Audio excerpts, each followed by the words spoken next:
ಅಮ್ಮ ನಿಮಗೆ ಈ ಬರವಣಿಗೆ ಆಸಕ್ತಿ ಎಲ್ಲಿಂದ ಶುರುವಾಯಿತು, ಯಾವಾಗಿಂದ ಶುರುವಾಯಿತು?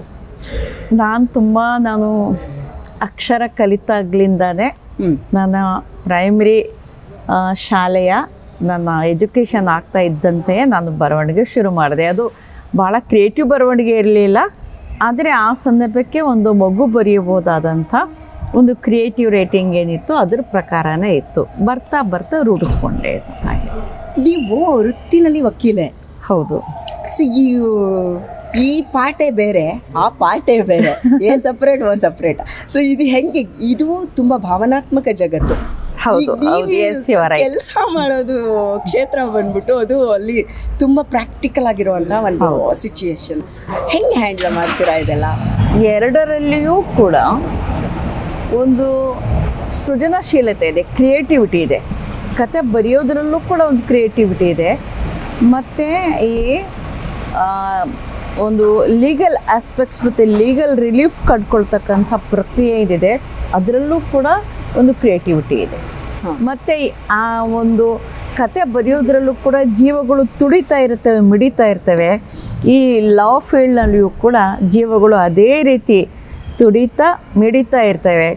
ಇಲ್ಲಿ ಬರೀ ಫೈಲ್ಸ್ ಅಲ್ಲ, ಅಲ್ಲಿ ಜೀವಂತ ಜೀವಗಳಿರ್ತವೆ. ಹೀಗಾಗಿ ಏನು ಭಾಳ ಕಷ್ಟ ಅಂತ ಅನ್ಸೋದಿಲ್ಲ. ನೀವು ಎರಡರಲ್ಲೂ ಜೀವಿಸ್ತಿದ್ದೀರಾ ಹಂಗಾದ್ರೆ? ಹೌದು. ನಿಮಗೆ ಯಾವುದನ್ನು ವ್ಯತ್ಯಾಸ ಅಥವಾ ಅದನ್ನ ಸೆಪ್ರೇಟ್ ಮಾಡಿ ನೋಡುವಂಥ ಅಗತ್ಯ ಬಿದ್ದಿಲ್ಲ? ಹೌದು ಹೌದು. ಮತ್ತೆ ಇನ್ನೊಂದು ನನಗೆ ಇಂಟ್ರೆಸ್ಟಿಂಗ್ ಥಿಂಗ್ ಅಂದರೆ ಇದು ಸಾಮಾಜಿಕವಾಗಿ ಇರುವಂತಹ ಒಂದು ಭಾವನೆ ಎಲ್ರಿಗೂ ಇದೆ.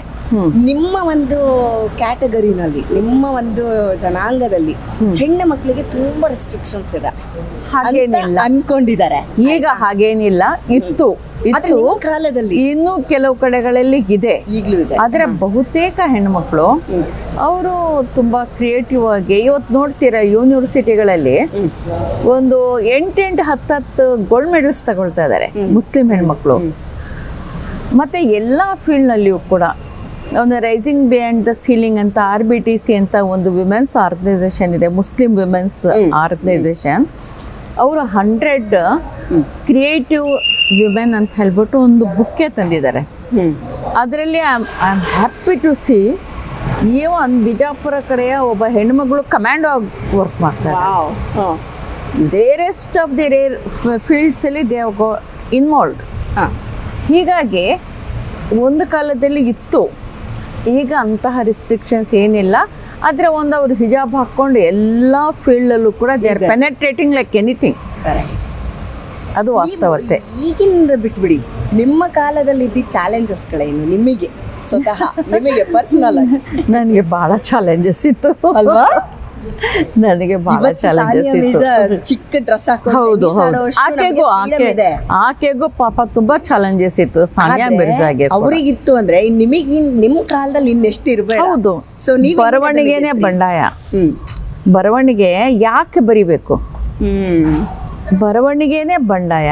ಬರವಣಿಗೆ ಬಗ್ಗೆನೇ ದೊಡ್ಡ ಅಬ್ಜೆಕ್ಷನ್ ಅವ್ರಿಗಿತ್ತು. ಕರೆಕ್ಟ್. ಬರೆಯ ಕೂಡ್ದು ಅನ್ನತಕ್ಕಂಥ ಎಲ್ಲ ಎಲ್ಲ ಕೂಡ ತುಂಬ ಸಂತೋಷ ಪಡ್ತಾ ಇದ್ರು.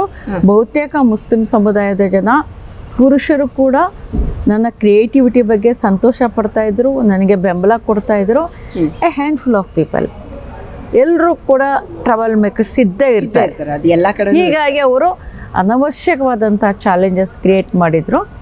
ತುಂಬ ಸಮಸ್ಯೆ ಆಯಿತು ನನಗೆ, ತುಂಬ ಟೆನ್ಷನ್ ಆಯಿತು, ಮಾನಸಿಕವಾಗಿ, ದೈಹಿಕವಾಗಿ ಮತ್ತು ವೈಚಾರಿಕವಾಗಿ ಎಲ್ಲ. ನಾನು ಅವರನ್ನು ಎದುರಿಸೋದರಲ್ಲೇ ಬಳಲಿ ಹೋದೆ ಬಹುಕಾಲ. ನಂತರ I had my own way. ಆಗ ಒಂದು ಗ್ರೇಟ್ ಸಪೋರ್ಟ್ ಅಥವಾ ಸ್ಟ್ರೆಂತ್ ಅಂತಂದರೆ ಯಾರು? ನನ್ನ ಕುಟುಂಬ, ನನ್ನ ಹಸ್ಬೆಂಡ್. ಹೆಂಗೆ ಥ್ಯಾಂಕ್ಸ್ ಹೇಳ್ತೀರಾ ಅವ್ರಿಗೆಲ್ಲ? ಅವ್ರಿಗೆ ನಾನು ಥ್ಯಾಂಕ್ಸ್ ಹೇಳಬೇಕು ಅಂದರೆ, ಅವರು ನನ್ನಿಂದ ಬೇರೆಯದೇ ಒಂದು ಅಸ್ತಿತ್ವ ಆದಾಗ ನಾನು ಥ್ಯಾಂಕ್ಸ್ ಹೇಳ್ಬೋದು. ಆದರೆ ಹಾಗೆ ಅವ್ರುಗಳು ಅಂದ್ಕೊಂಡಿಲ್ಲ, ನಾನು ಅಂದ್ಕೊಂಡಿಲ್ಲ. ಹಂಗಾಗಿ ಅವ್ರು ಸಪ್ರೇಟ್ ಅಲ್ವೇ ಅಲ್ಲ. ನಾನು ಕೂಡ ಅವ್ರ ಪೈಕಿ ಇದ್ದೀನಿ, ಅವರು ಕೂಡ ನನ್ನ ಪೈಕಿ ಇದ್ದೀನಿ. We might be two different individuals. ಆದರೆ ನಮ್ಮ ಆತ್ಮ, ನಮ್ಮ ಆಲೋಚನೆ, ನಮ್ಮ ಬಾಂಡಿಂಗ್ ಎಲ್ಲ ಒಂದೇ. ದೇಹ ಬೇರೆ, ಆತ್ಮ ಒಂದೇ. ಹೌದು ಅಲ್ವಾ? ಹೌದು. ನಿಮ್ಮಿಂದ ಇನ್ನ ತುಂಬಾ ಬರವಣಿಗೆನ ನಿರೀಕ್ಷಿಸ್ತೀವಿ. ಇನ್ನಷ್ಟು ಸಾಧಿಸಿ ನೀವು. ನಿಮ್ಮ ಜೊತೆ ನನಗೆ ಇಷ್ಟು ಕಮ್ಯುನಿಕೇಶನ್ ನಿಜವಾಗ್ಲೂ ಸಾಕಾಗಲ್ಲ. ಇಷ್ಟು ಒಂದು ಮಾತುಕತೆ ನಿಜವಾಗ್ಲೂ ಅದು ಒಳ್ಳೆ ಏನಂದ್ರೆ ಈ ಒಂದು ಬೈಟ್ ಟೇಸ್ಟ್ ತೋರಿಸ್ತಾರಲ್ಲ ಹಾಗೆ ಅಷ್ಟೇ. ಲಂಕೇಶ್ ಪತ್ರಿಕೆ ಅಂತ ಒಂದು ಪತ್ರಿಕೆ ಅವತ್ತೇನು ಅದು ತುಂಬಾ ಮಟ್ಟಕ್ಕೆ ದೊಡ್ಡ ಮಟ್ಟಕ್ಕೆ ಸದ್ದು ಮಾಡಿತ್ತಂತೆ. ಹೌದು. ಆಗ ಸಿಕ್ಕ ಒಂದು ದೊಡ್ಡ ಸಪೋರ್ಟ್ ಇವ್ರಿಗೆ ನಿಜವಾಗ್ಲೂ ಒಂದು ಹೆಣ್ಮಕ್ಳನ್ನ ತುಂಬಾ ಸಪೋರ್ಟ್ ಮಾಡಿದ್ದಾರೆ ಲಂಕೇಶ್. ಹೌದು. ಸೊ ಈಗ ಅವ್ರನ್ನೂ ಒಂದ್ ಮಾತು ನೆನ್ಸ್ಕೊಂಡ್ಬಿಡೋಣ ನಾವು. ಖಂಡಿತವಾಗಿಯೂ. ನಿಮಗೆ ಎಂತ ಮಾರ್ಚ್ 8 ಅವರ ಜನ್ಮದಿನ ಕೂಡ ಲಂಕೇಶ್ ಅವ್ರದ್ದು 90 ವರ್ಷ ಅವ್ರಿಗೆ ಆಗತ್ತೆ. ಮಾರ್ಚ್ 8 ತಾರೀಕಿಗೆ ಅವ್ರು ಬದುಕಿರ್ತಿದ್ರೆ 90 ವರ್ಷದವ್ರು ಆಗ್ತಾ ಇದ್ರು. ನಮ್ಮ ಹಾಸನದಲ್ಲಿ ಕೂಡ ಅವ್ರ ಬಗ್ಗೆ ಒಂದು ಕಾರ್ಯಕ್ರಮ ನಾವು ಅವತ್ತು ಮಾಡ್ತಾ ಇದ್ದೀವಿ ನಾವು.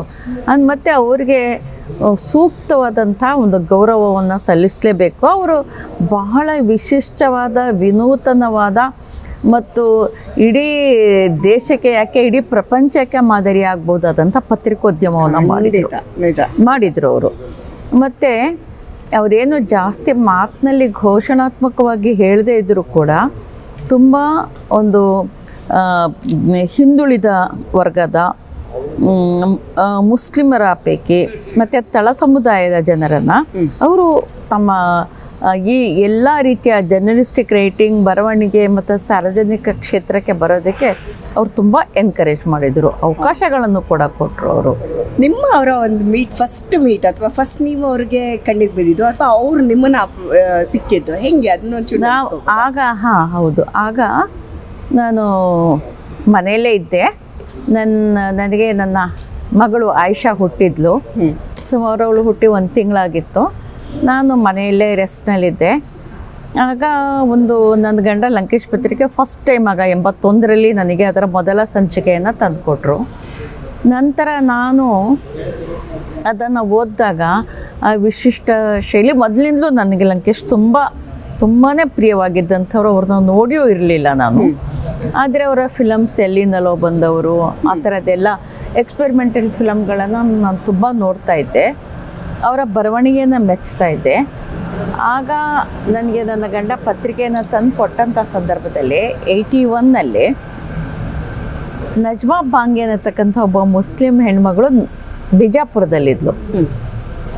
ಆಗ ಒಂದು ಪದ್ಧತಿ ಏನು ಮಾಡ್ತಾಯಿದ್ರು ಅಂದರೆ, ಕೆಲವು ಕಡೆಗಳಲ್ಲಿ ಮುಸ್ಲಿಂ ಯೂತ್ಸ್ ಗಸ್ತು ತಿರುಗಿ ಥಿಯೇಟ್ರ್ಗಳಲ್ಲಿ ಹೆಣ್ಣುಮಕ್ಕಳು ಥಿಯೇಟ್ರಿಗೆ ಬರಬಾರ್ದು, ಮುಸ್ಲಿಂ ಹೆಣ್ಣುಮಕ್ಕಳು ಥಿಯೇಟ್ರಿಗೆ ಬರಬಾರ್ದು ಅಂತ ಹೇಳಿಬಿಟ್ಟು ಒಂದು ಆದೇಶ ಮಾಡ್ತಾಯಿದ್ರು. ಈ ನಜ್ಮಾ ಬಾಂಗೆ ಅನ್ನತಕ್ಕಂಥ ಹೆಣ್ಮಗಳು ಆಕೆ ಟೀಚರ್ ಆಗಿದ್ದರು. ಅವರು ಹೋಗಿದ್ರಂತೆ. ಅವ್ರ ಬಗ್ಗೆ ಏನೋ ಅವರಿಬ್ಬರ ಆ ಯುವಕರ ತಂಡದ ಮಧ್ಯೆ ನಜ್ಮಾ ಬಾಂಗೆ ಮಧ್ಯೆ ದೊಡ್ಡದಾದಂಥ ಗಲಾಟೆನೇ ನಡೀತು.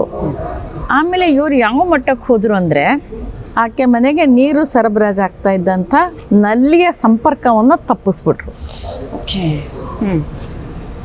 ಆ ವಿಷಯ ಪತ್ರಿಕೆಗಳಲ್ಲಿ ಪ್ರಕಟ ಆಯಿತು. ನಾನು ಅದನ್ನು ಓದಿದಾಗ ನನಗೆ ಸಿಕ್ಕಾಪಟ್ಟೆ ಸಿಟ್ಟು ಬಂತು.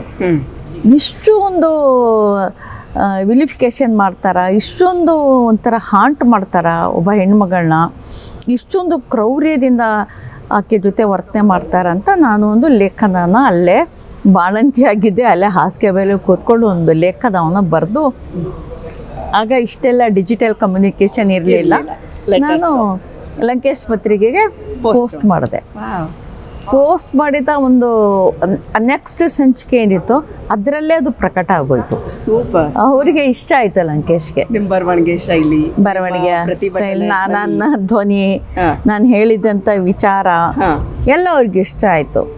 ಅದನ್ನು ಅವರು ಇಮ್ಮಿಡಿಯೇಟಾಗಿ ಪಬ್ಲಿಷ್ ಮಾಡಿದರು. ಆಮೇಲೆ ಆವಾಗ ಫೋನ್, ನಮ್ಮ ಇದು ಲ್ಯಾಂಡ್ಲೈನ್ ಕೂಡ ಇರಲಿಲ್ಲ, ಕಾರ್ಡ್ ಬರೀತಾಯಿದ್ರು. ಪ್ರತಿ ಸಾರಿನೂ ಅವರು ಒಂದು ಕಾರ್ಡ್ ಬರೀತಾಯಿದ್ರು, ನನಗೆ ನಿಮ್ಮ ಬರವಣಿಗೆ ಇಷ್ಟ ಆಯಿತು, ನೀವು ಬರವಣಿಗೆ ಮುಂದುವರಿಸಿ, ನೀವು ಯಾವುದಾದ್ರೂ ವಿಷಯದ ಬಗ್ಗೆ ಬರೀರೋರು ಮತ್ತೆ ಸಂಪರ್ಕ ಬಿಡಲೇ ಇಲ್ಲ. ಒಂದೊಂದಾಗಿ ನನಗೆ ಅಸೈನ್ಮೆಂಟ್ಗಳನ್ನ ಕೊಡ್ತಾ ಬಂದರು. ನನಗೂ ಖುಷಿ ಆಯಿತು, ನಾನು ಮಾಡ್ತಾ ಬಂದೆ. ಆಮೇಲೆ ನೀವು ಈ ವಿಷಯದ ಬಗ್ಗೆ ಬರೆಯೋಕ್ಕಾಗತ್ತಾ, ನೀವು ಇಂಥ ವಿಷಯದ ಬಗ್ಗೆ ಬರೆಯೋಕ್ಕಾಗತ್ತಾ ಅಂತ ಕೆಲವು ವಿಷಯಗಳನ್ನ ಸೂಚಿಸ್ತಾ ಇದ್ರು. ನಾನು ಪಟ್ ಅಂತ ಬರೆದು ಕಳಿಸ್ಬಿಡ್ತಾ ಇದ್ದೆ ಅವ್ರಿಗೆ. ಆಮೇಲೆ ಅವ್ರು ಹೇಳಿದರು, ನೀವು ಹಾಸನ ಜಿಲ್ಲೆಗೆ ನಿಮ್ಮನ್ನು ರಿಪೋರ್ಟರಾಗಿ ನಾನು ನಿಮಗೆ ID ಕಾರ್ಡ್ ಅದು ಇದು ಎಲ್ಲ ಕೊಡ್ತೀನಿ ಅಂತ ಹೇಳಿದ್ರೆ ನನಗೆ ಇನ್ನಷ್ಟು ಖುಷಿ ಆಯಿತು. 10 ವರ್ಷಗಳ ಕಾಲ ನಾನು ಅವರಿಗೆ ರಿಪೋರ್ಟ್ ಮಾಡಿದೆ ಅವರಿದ್ದಾಗ. ಹಾಗೆ ನಮ್ಮ ಮೊದಲ ಸಂಪರ್ಕ ಆದದ್ದು ಶುರುವಾಗಿತ್ತು. ನೋಡಿದ್ರಾ, ಇನ್ನ ಎಷ್ಟು ವಿಷಯಗಳ ಕೇಳಬೇಕು, ಬರವಣಿಗೆ ಬಗ್ಗೆ ತುಂಬಾ ಇದೆ. ಸೊ ಈಗ ಪ್ರಾಮಿಸ್ ಮಾಡ್ತಾರೆ ಅವರು, ಯಾವಾಗ ಸಿಗ್ತಾರೋ ಗೊತ್ತಿಲ್ಲ, ಡೇಟ್ ಎಲ್ಲ ಆಮೇಲೆ ಮ್ಯಾಚ್ ಮಾಡ್ಕೊಳ್ಳೋಣ, ಬಟ್ ಸಿಗ್ಬೇಕು. ಇದು on screen commitment. Come on. So super duper interview ma'am ಜೊತೆ ಮಾಡ್ತೀನಿ, ಬಟ್ ವುಮೆನ್ಸ್ ಡೇಗೆ ಇಷ್ಟು ಸಾಕು. ಸೊ ಬೇಕಾದಷ್ಟು ಆಯ್ತು. Thank you. Anyways, will meet soon. Thank you so much. ನಿಮ್ಮ ಬಿಸಿ ಸ್ಕೆಡ್ಯೂಲಲ್ಲಿ ನನಗೂ ಸ್ವಲ್ಪ ಜಾಗ ಕೊಟ್ಟಿದ್ದಾರೆ. ಸೊ ಅವ್ರಿಗೆ ನಾನು ಆಭಾರಿಯಾಗಿರ್ತೀನಿ. Thank you.